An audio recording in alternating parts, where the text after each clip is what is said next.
Phone અને mobile અત્યારે ટ્રેન્ડિંગમાં ચાલે છે. મોબાઈલ અને મોબાઈલ. હમણાં મારા મિત્રોની એક મારા વોટ્સએપમાં કોમેન્ટ હતી કે મારું બાળક વારંવાર ફોન વાપરે છે, મતલબ ફોન જોયા કરે છે. તો તમે એમને રિચાર્જ કરાવી આપો છો ત્યારે એ ફોન જોવે છે ને, એમનેમ તો એ ફોન નથી જોતું. અને જ્યારથી જન્મે છે ત્યારથી આપણે થોડુંક મોટું થાય ત્યારથી એ રડવા માંડે છે. આપણું કામ કાઢવા માટે, આપણો ટાઈમ બચાવવા માટે આપણે એમને ફોન એના હાથમાં થમાવી દઈએ છીએ.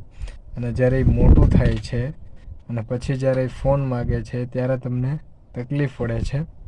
તો નાના મોટા અને વૃદ્ધો બધા માટે અત્યારે ફોન એક મોબાઈલ બહુ ટ્રેન્ડિંગમાં ચાલી રહ્યો છે. તો આનો મિસયુઝ ન થાય, સારો યુઝ થાય એવો પ્રયત્ન કરો અને ફોન ન આપો.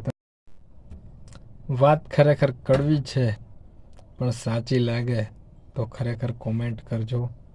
અને બાળકોને મોબાઈલથી દૂર રાખવાનો બને એટલો પ્રયત્ન કરો. અને મારા નેક્સ્ટ પાર્ટની અંદર હું જણાવીશ કે ભાઈ તમે તમારા મોબાઈલનો બેસ્ટ અને સારો ઉપયોગ કેવી રીતે કરી શકો છો. મારા ઘણા બધા વિડીયો છે, મારા પેજ ઉપર જાઓ અને ચેક કરો. Thank you.